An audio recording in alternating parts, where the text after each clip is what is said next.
अभी हमारे फ्यूचर में लाइनअप है बहुत सारे। अभी हम जो स्कैम कॉल्स नहीं आती एआई वाली होती है, कि मान लो आपकी फैमिली के आवाज़ से कॉल आएगा, जैसे किसी का बच्चा है, किसी के फादर का कॉल आ गया उसके ऊपर, वो हम्म। एआई की कॉल आती है। एक अभी वो प्रोजेक्ट है। एक आईपीस का पूरा सेट होता है, उसको एएसएन बोलते हैं। वो ब्लॉकेज का है कि आपका पूरा जो अटैकर्स के होते हैं उनके सेट होते हैं आईपी के, वो लाखों आईपी खरीद के रखते हैं पहले से ही, जो हम्म। ग्रुप्स होते हैं। पूरा ब्लॉक हो जाएगा एक बारी। फिर होता है ये जो बताया आपको कि एआई से किसी ने वीडियो बना दिया, वो कैसे डिलीट करोगे आप? हम्म। फ़ोन नंबर से किसी को कैसे पकड़ोगे? तो बहुत सारी चीज़ें हैं, एक-एक करके वो निकालनी होती हैं। तो इसका मिसयूज भी तो हो सकता है क्या हो सकता है? कि मतलब कोई जो लोग हैं वो इस तरह के प्रोडक्ट को यूज करें, फिर ये क्या होता है कि अपना माइंड चलाते हैं कि यहाँ पर ये कनेक्ट है तो इसको यहाँ पर भी हम हिट कर सकते हैं, क्या इसका खतरा हो सकता है कि? ले थोड़ी रहे हम किसी को, हम्म। हम तो सिर्फ दे ही रहे हैं, किसी को जो लेना है ले लो। और ऑब्वियस है फ्री ऑफ कॉस्ट प्रोवाइडेड है। हम्म। रोक तो किसी को क्या ही लोगे? अब सिंपल है ना कि हमने बताया कि ये कांड हो रहा है तो उसको आप रोक सकते हो, ये करता तो ये रोक सकते हो। तो रोकने वाली सर्विस ही दे रहे हैं हम सारी, हर चीज़। बनाने की तो बनाते तो कुछ है ही नहीं हम, कि कुछ प्रोड्यूस होगा। प्रोड्यूस वाला कोई काम ही नहीं है हमारा, हम कोई डेटा प्रोड्यूस नहीं करते। हम कोई यही का मॉडल ट्रेन नहीं करते कि हमने कोई ऐसा बनाया है कि जी भी आपको कुछ करोगे कुछ, हम ऐसा कुछ नहीं करते। हम जो रोकने वाला काम करते हैं, हटाने वाला। प्रिवेंशन और सेफ्टी हाँ, का।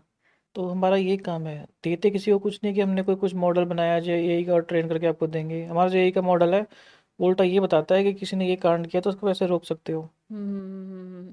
तो ये जो प्रोडक्ट है जैसे ड्यू डिलिजेंस है, ब्रांड प्रोटेक्शन है, थ्रेट इंटेलिजेंस है, जिस पर आप लोग काम कर रहे हैं एजुकेशन पर, तो ये प्रोडक्ट जो आप बना रहे हैं सारे, ये एक इंडिविजुअल के लिए भी है कि कंपनीज ही इसको ज़्यादा यूज़? पब्लिकली अवेलेबल है। अब कोई इंडिविजुअल होता है या कोई वैसा बंदा होता है, क्या नाम है उसका, कंपनी है कोई, हम्म। दोनों ले सकते हैं, कोई इशू नहीं है उसके अंदर। बस हम्म। दोनों के क्लॉजेज अलग अलग होते हैं। कंपनी आती है तो उसके पास कंपनी की वेबसाइट होनी चाहिए, प्राइवेसी पॉलिसी ताम झाम सारा होना चाहिए। हम्म। इंडिविजुअल आता है तो उसका पर आईडी होना चाहिए पूरा उसका, वो हम खुद ही वेरीफाई करते हैं। कई हम्म। लोग आईडी को भी टेढ़ा मेढ़ा कर देते हैं, वो पता चल जाता है। अच्छा। उसके अंदर हर एक फाइल होती है, उसके अंदर एक कमांड होती है, एक्स इफ। हम्म। उससे पता चल जाता है कि ये फाइल में मॉडिफिकेशन कितना हो रखा है। मतलब जैसे कि किसी के आधार कार्ड की कॉपी है, उसमें अगर उसने एक डिजिट भी चेंज किया तो वो पकड़ में आ जाता है? बहुत सारे तरीके से पकड़ में आता है। वो फोरेंसिक से मेज को लार्ज करो तो भी आ जाएगा, एक्सेप से भी आ जाएगा, बहुत सारे तरीके हैं। अच्छा। टूल्स भी हैं इसके। किस तरह के टूल्स पर काम होता है ये? कुछ नहीं है, लिनक्स बेस्ड कमांड्स होती हैं। आप दो, एक फाइल आपने अपलोड करी, बता देगा कि ये पिक्सल और ये पिक्सल की डेट्स अलग अलग थी। अच्छा। तो ये तो फिर तो जो स्कैम होते हैं, ये स्कैम तो इतने होते हैं कि मतलब मेरा अगर किसी के पास पासपोर्ट की कॉपी है, क्योंकि आजकल हर जगह पासपोर्ट की, ड्राइविंग लाइसेंस की, आपके वोटर आईडी कार्ड की, आधार कार्ड की, आधार कार्ड तो हर जगह ऐसे बटा हो जैसे प्रसाद बटता हो। तो ये आधार कार्ड बटना तो अपने आप में आपको आधार नहीं? कार्ड का डेटा ब्रीच हुआ था, साल 2 साल पहले की बात है। और वो नेट पे बिक रहा है, अभी भी शायद लाख रुपए में मिलता है पूरे इंडिया का। तो वो तो अपने आप में बहुत बड़ा स्कैम है वो तो तो वो उसमें सब लिखा होता है ये कि ये बंदा है, इसका ये डेट ऑफ बर्थ है, ताम झाम सब तो होता उस है। आधार कार्ड से तो हमारे बायोमेट्रिक्स जुड़े हुए हैं, हमारे फिंगर प्रिंट्स जो है वो हैं, रेटिना स्कैन है, तो वो तो और ज़्यादा नुकसान नहीं है? हैगा। वही तो है, आप इलेक्ट्रॉनिक में किसी को चीज़ को लेके जा रहे हो तो उसके प्रोस एंड कॉन्स हैं। हुँ। कॉन्स तो यही था, फेसबुक का डाटा 2 बार ही उड़ा, लिंक्डइन का डाटा भी शायद 2 बार ही उड़ चुका है। तो कोई भी कंपनी आप ले लो, डेटा तो सबके निकले हुए हैं इधर उधर।